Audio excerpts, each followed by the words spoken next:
Hello, and welcome to this panel titled The State of Democracy in the Global North and South, Taking Stock After the Biggest Election Year. I am Krishna Kumar. I am with NORC at the University of Chicago, a nonprofit, nonpartisan research organization. I'm really grateful to the Delphi Economic Forum for hosting this panel and in particular accommodating me online after the air traffic controller strike prevented me from traveling.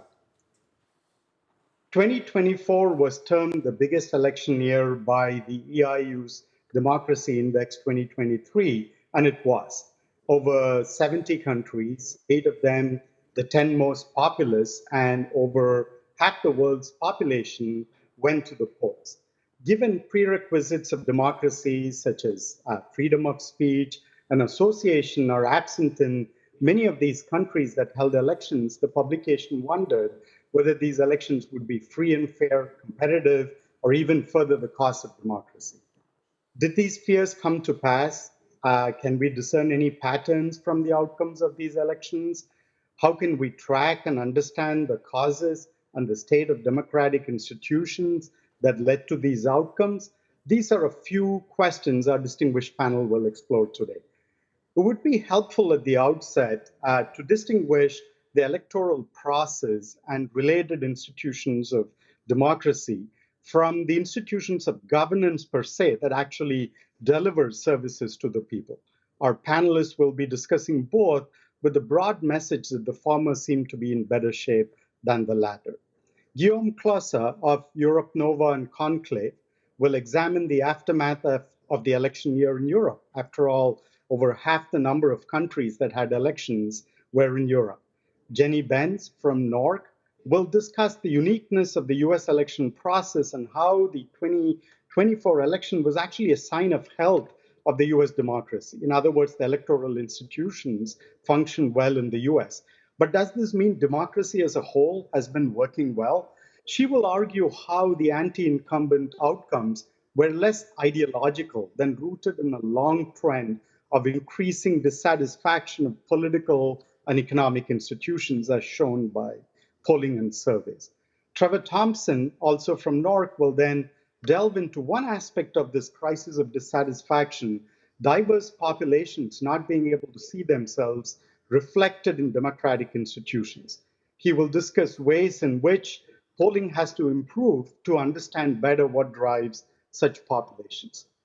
The overall tenor of this panel will be on understanding the state of democratic institutions, polling to identify drivers of election outcomes, and providing a comparative perspective, which is already pretty ambitious for 40 minutes. So therefore, we won't spend too much time litigating the choices of any particular country. Except for the US, the second largest democracy, the most populous countries that went to the polls were from the so-called global south. So let me touch briefly on how the above mentioned themes resonated there. In Bangladesh, after an opposition crackdown and less than 10% of the eligible voters participating, the long-serving Prime Minister Sheikh Hasina was re-elected. Political unrest followed, she was ousted, and an interim government is in place. In Pakistan, despite what is generally considered a rigged election and a crackdown on the PTI party and the of its leader, the cricketer Imran Khan, it won a plurality of seats. But the dynastic parties, which finished second and third, ended up forming a coalition government. Mexico had a very violent rundown to its election with over 35 politicians killed, but the elections delivered a historic first female president in Claudia Sheinbaum of the Morena party. In Indonesia, despite the influence the outgoing President Jokowi exerted on the election once his eldest son was selected as the VP candidate by Prabowo Subianto, who ended up winning the election itself was seen as conducted without any large-scale electoral fraud. Elections in India, the largest democracy in the world, were also generally considered to be free and fair. So a mixed bag on electoral institutions in the global south relative to the north.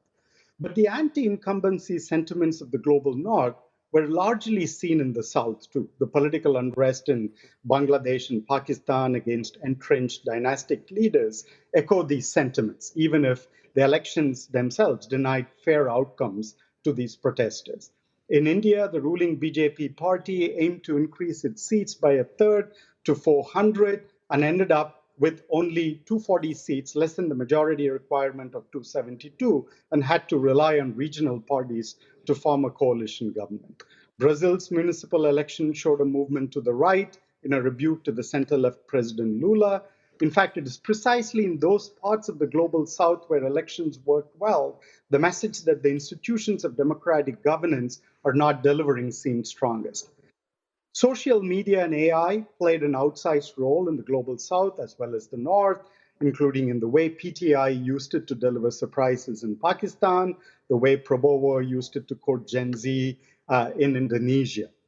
The shy voters hypothesis, which says many of Prabowo's voters tended to stay quiet about their choices during opinion surveys, is reminiscent of elections in the US and is related to some of the polling challenges our panelists will discuss. Autocracies choose for the people and rule by fiat. But market democracies, and many of the democracies indeed have at least a semblance of market-based economic systems in which people choose, by their very nature, need to prove their worth on a continuing basis by delivering socioeconomic outcomes and political participation. The results of the biggest election year clearly indicate that is not happening across the world, given widely prevalent socioeconomic and political disparities. Revolutions, whether they are bloody or peaceful and democratic, are relatively easier than rebuilding and instituting reforms. Is there a danger that the anger of the elections of 2024 just replaced ideology and groupthink of one form for another in those countries where the incumbents were thrown out? People around the world have spoken loud and clear. Are the politicians now in power listening?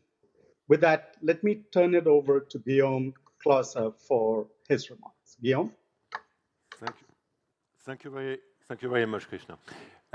Maybe some element regarding election in Europe. We had a very important European election gathering 300 million people, which is the most important election in Europe every 5 years. And we have a series of national elections in the EU and outside the EU. And I will start with European election. European election, at the end of the day, resulted into a statu quo of European voters for the living coalition, including EPP, European People Party, which is a center-right party, the Democratic Left, which is the second party, and the Liberals. And this coalition, which was the coalition which backed Ursula von der Leyen for the presidency of the European Commission, kept the power. But what we saw is an increase in the far right, with the Meloni party on the one side and the Marine Le Pen party, I would say, on the other side at European level. But we observe a good resilience of Democratic Party and European voters, at least at European level. There were additional important elections in the EU, and first election in Belgium, where initially the far right was supposed to win, and finally it is the center right which won. In France, there was a surprising election because these elections were not planned. It is a decision of President Macron after the result of European election in France. And these elections were very disruptive for France because there was no majority at all, and it was very complex to choose a government for the first time, because normally with the French institution, it's quite easy to get a prime minister. And it took nearly 3 months to appoint a new prime minister, Michel Barnier, and this prime minister had a weak majority. And this election imply a reconfiguration of the French political life with de facto a new coalition, including the center, the different parties backing President Macron, plus the right, which was before in the opposition. And this coalition is de facto supported by the Socialist Party. So this is a real configuration of the French national scene.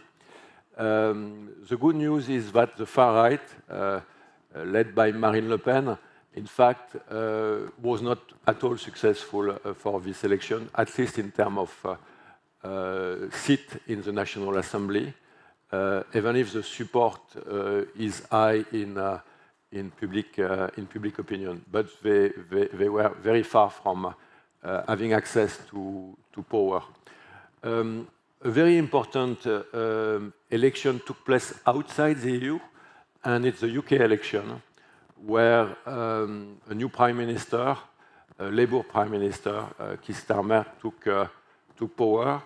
And this is at least a good news for Europe, because Starmer wants to reset the relationship with the EU, both in defense terms and economic terms. Now we need to see if this strategic reset between the EU and the UK is going to happen. But what is sure is discussions are open, whereas they were completely blocked the year before. And there was another symbolic election which took place in Europe at the end of the year, which was the election in Romania for the President of the Republic. And in Romania, there was a big Russian interference, social media interference, and the court decided to cancel the presidential election because the candidate running for president, which got the most voted, was de facto supported by Russia. And there were some issue in terms of interference with regard to the vote. So this election was cancelled. All in all, if there is one big teaching, is that there is a resilience of European voters with regard to far right and far left. And this resilience remains relatively strong if we look back the past 5 years, but is weaker and weaker. And this is an issue because it means that in next election we could see an increase in far right in many European countries. But up to the moment, it has remained strong. And I would say, despite results in certain countries, Europe remains the continent which is more reluctant to populism and to far right. But this might change because European society is being worked by international trend. And we don't know yet the effect of the election of President Trump in the US, but that's clear that he has a very populistic approach and that there are increasing interferences from the US in Europe, which is something new because we used to view the US as a partner, and now we don't know if we have to consider them anymore as a partner or a difficult partner, as a rival or as an enemy. And of course, we don't speak about the American people. We speak about the current American administration. And to be honest, we were not very happy with the speech of Vice President Vance at the Munich Security Forum, which was for many Europeans everywhere in the EU and outside the EU a signal of non-cooperation.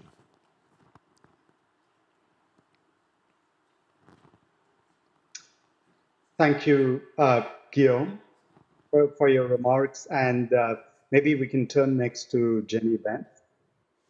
Sure, thanks, Krishna.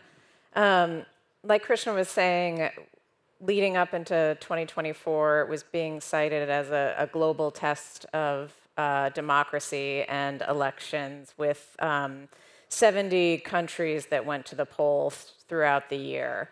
And at its most fundamental level, it seemed to be a fairly successful test. Most, not all, but most of the elections were competitive, they were fair, they were administered well, and many of these countries had relatively high levels of engagement or turnout throughout the election. In the US, we don't have a centralized or a federal system for administering elections. Our elections are administered and even certified by the states or the localities where the election is taking place. And leading up to our November 2024 elections, the public was highly skeptical about how well our electoral system would work. And in the end, perhaps partially because of who won the election, there was very little turmoil and the system seemed to work the way that we all expected it to. But the primary outcome of these elections was a sweeping rejection of incumbents. And in the Democratic elections, about 80% of incumbents either lost completely or their party lost a lot of power in their systems. And I think for those of us, like the folks at NORC, who conduct a lot of high-quality polling that's looking at the public's mood overall, this sweeping rejection of incumbency didn't come as a surprise. It was driven by an overwhelming sentiment that people don't feel like their democratic systems are working for them. And they're especially skeptical about the leadership of both political and economic systems in their countries. Most global surveys in 2024 found that at least half of adults in the countries holding elections were dissatisfied with how their democracies were functioning. Economic dissatisfaction was even higher than that. And both of these problems were especially acute in wealthier nations leading into this huge swath of elections in 2024. NORC conducted a lot of polling to try and understand the mood of Americans leading up into our November 2024 elections, working with both our media and academic partners. And we found across dozens of polls that were probing issues of trust, confidence in leadership, people's priorities for the government, that Americans were feeling a really pervasive sense of pessimism, and they were feeling deeply, deeply cynical about our financial and economic institutions and democracy overall. America in global polling has generally tended to be a pretty optimistic country, but leading into the election in 2024, only a quarter of Americans felt like the country's best days were ahead of it, and everybody else thought that the country had already peaked. We asked batteries of questions about how much trust people have in the folks that lead government, and overwhelming majorities felt like political leaders and institutional leaders couldn't be trusted to do the right thing, that they were only in these positions to enrich themselves, and only 10% of the American public felt like government represented them well heading into the 2024 elections. Most Americans had lost faith in fundamental principles underlying our democracy, and fully a quarter of Americans in the country felt like America needed a complete and total upheaval, was the language used in the poll, in order to right the ship. That this was no longer a system that needed some tinkering, but it just needed to be blown up and restarted. And this is really a change that's been happening over the last 2 decades or so, but had been really accelerated during the pandemic and over the 5 years preceding the election. And the other unique factor in the US was that this cynicism was pretty universal. It cut across political lines, it cut across demographic lines, and one of the few, if only, things that was sort of uniting Americans leading into the election was how dissatisfied we all were with the current system and that feeling that it wasn't working in our interests. And we saw evidence of this globally as well. It wasn't just in the US. The disadvantage of incumbents, didn't appear to be ideological. There was sort of a weak signal of a continued success, growing success among populist candidates, but even some of those candidates were on the left and on the right. But this level of political cynicism and economic pessimism was really the dominant headwind that all of these incumbents faced leading into the election season. And globally, the lack of faith in our democratic systems is what allowed all of these opposition candidates to be able to tap into the public pessimism and sort of stoke the fear and anger about the future to propel their opposition campaigns forward. Thank you so much, Jenny. Trevor, let's turn to you next. Thank you, Krishna. I think one of the most interesting things about the most recent election cycles has been how, despite all of the dissatisfaction with institutions and with the electoral system, right-wing populists are not the majority of the population, certainly not in the United States by any means. So it's been befuddling to analysts. How can it be that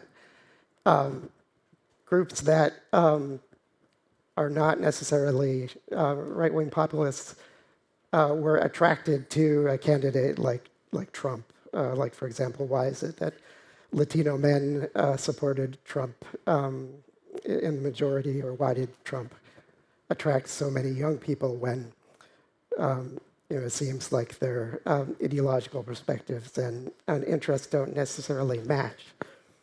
And from my perspective as a public opinion pollster, I've started to really realize that we're looking at the electorate in using very old-fashioned kind of paradigms and understandings of the way people identify themselves and the way they view their own interests and the way they do or don't see themselves in institutions.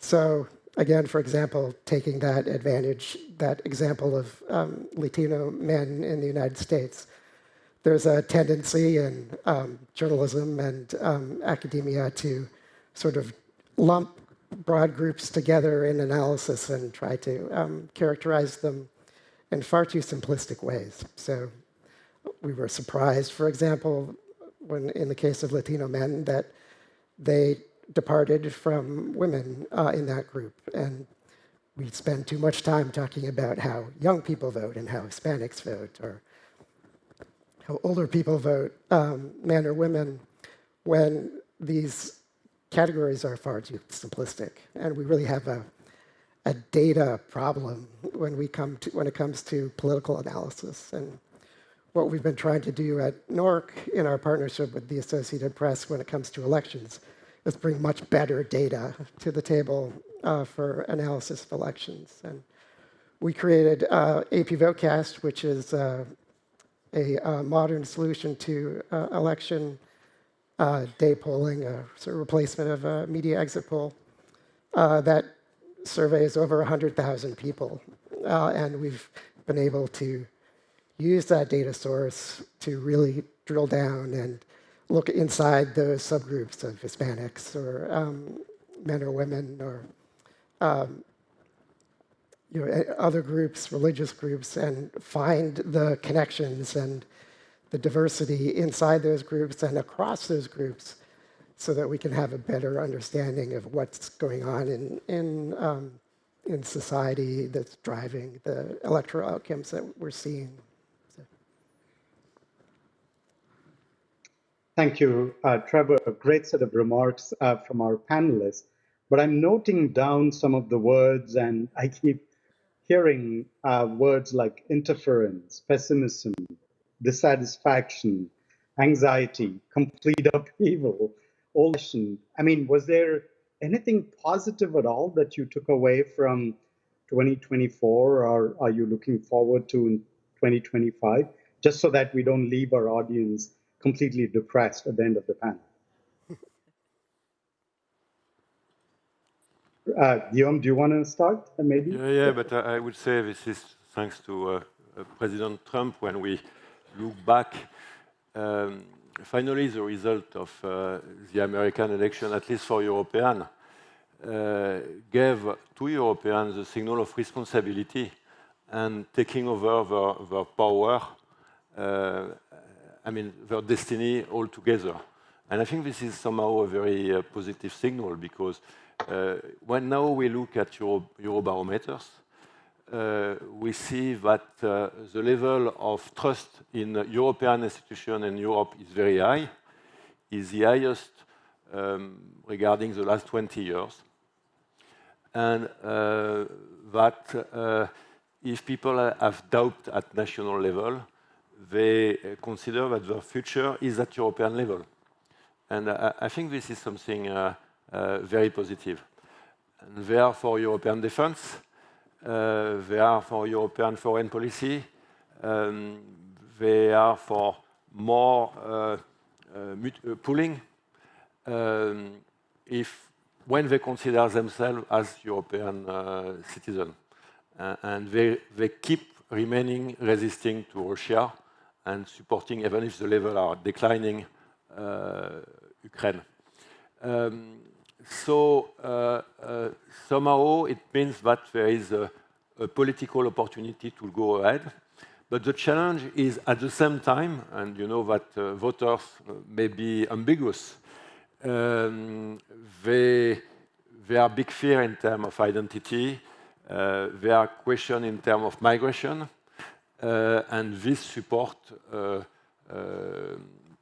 far left, extreme far left and far right to a certain extent. Whereas at the same time, far right is less and less, at least publicly, speaking out against Europe. Nobody say, oh, it's very rare, we want to exit the EU. Well, of course, there was the British example, which was a good case study, I would say. Nobody say we need to get out of euro, the common currency. And so it's very complex for a populist party to position with regard to Europe. So more and more, they don't say anything regarding Europe, and they try to undermine Europe from the inside. And this is a problem, because they try to push their debate. I mean, the word they push, and they push, in fact, the word which are pushed by Russia and by Trump at the same time. So they appear like objective allies, somehow, of the Russian and the Trump administration. So there are paradoxes, but globally, there is a sense of common responsibility, and there is the idea that all together we can provide a better future. And I think this is very positive. And an additional point, which is, of course, we have not spoken about it because it came after, but it was decided last year, is the German election. And the new chancellor, and I understand there was an agreement for a coalition agreement last night, speak very clearly about the fact that Europe needs to be independent. And this has a very positive and large echo in Europe. And this could be, for Europe, a new start, a new reset. I don't know if we are going to reset with the UK, but it's clear that there is a new start and there is a new reset at the European Union level.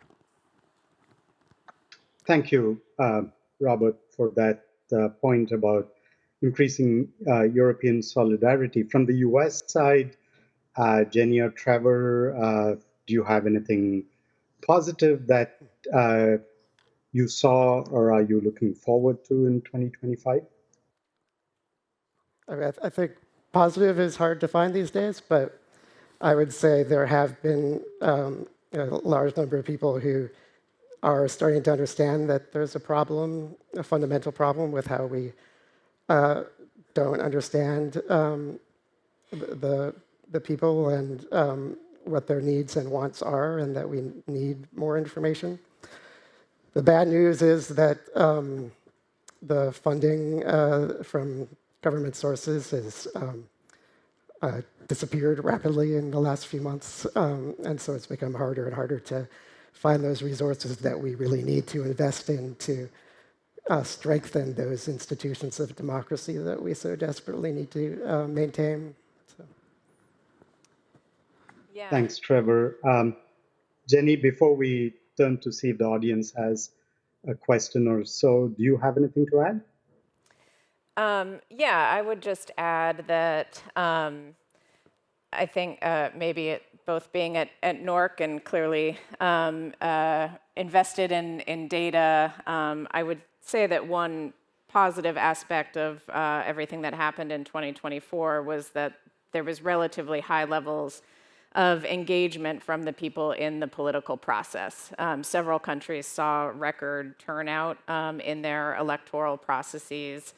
And I think that is an opportunity for institutions like NORC that are in the business of trying to produce objective data for people to be able to use and inform their decision making. So as more people are becoming engaged in the process and want to make informed decisions, it's more important than ever for institutions like ours to be able to produce the data that they need for that. And as Trevor was saying, that has sort of fundamentally come under assault over the last couple of months. And so I sort of see the road ahead as a challenge or an opportunity for us to figure out how we can continue, and organizations like ours around the world can continue to produce these kinds of data that people need so that we can keep propelling the system forward. Thank you, Jenny. We might be able to sneak in one question from the audience if anyone has a question that you can see there. Jan, the micro to Professor Jan Begg. Thank you. My name is Ian Begg from the London School of Economics and Political Science. An observation in France and in Germany is that what's called in France the cordon sanitaire, the blocking out of the far right, worked very effectively. The first round of the French election last year led to the supposition that the far right was going to win, and the other forces mobilized to defeat them. In Germany, the Alternative for Deutschland, the far right party, similarly suffered from this, and in fact the anti-AfD forces were reinforced by somebody called Elon something, who was interfering in the election by supporting them. So I wonder if a question, maybe not just to Guilaume, but also to our American friends, is whether such cordons sanitaires can prevail in future. Thank you for that question. Just a minute each, please, as we are winding down to the last 5 minutes.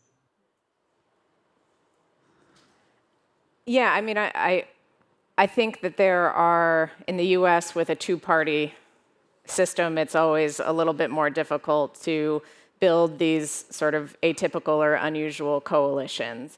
But like Trevor was saying, we have seen evidence in recent elections of different groups that have, for a long time, traditionally sided with one of our two parties realigning. And I don't think we are in a period where political scientists would call it a full realignment of our two-party system in the US yet, but we are seeing movement.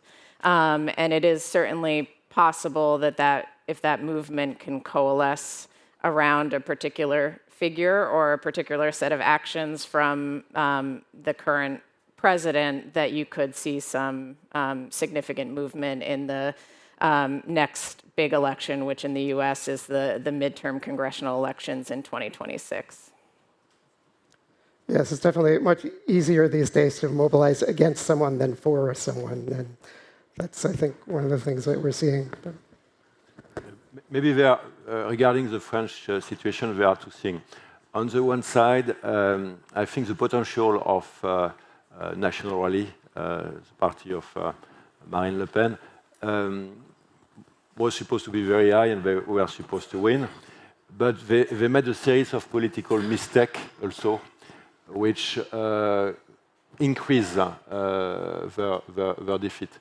And what you call cordon sanitaire, in fact, worked well.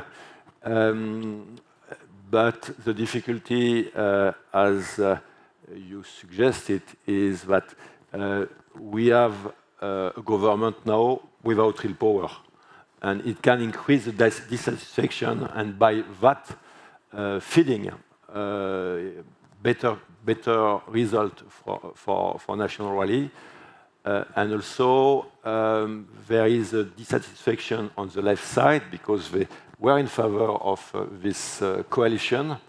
But at the end of the day, they consider that they were stolen the election by what they call the central bloc, which is more or less the parties, the coalition of parties who are supporting Macron. So the question is, if it starts again, are they going to recommend a cordon sanitaire another time? And the answer is not obvious at all. But what we see also is when you look at the potential of the far right, it has not increased. It remains stable at a level which does not allow them to take control of the presidency of the Republic. So you see that there is a contrast in terms of effect. I don't think the far right can win, but a new coalition against them is more difficult. Thank you, Guilaume. We have to leave it at that out of respect for the next panel and stay on time. Thank you, panelists. Thanks, audience, and thanks to the organizers. Have a great rest of the day.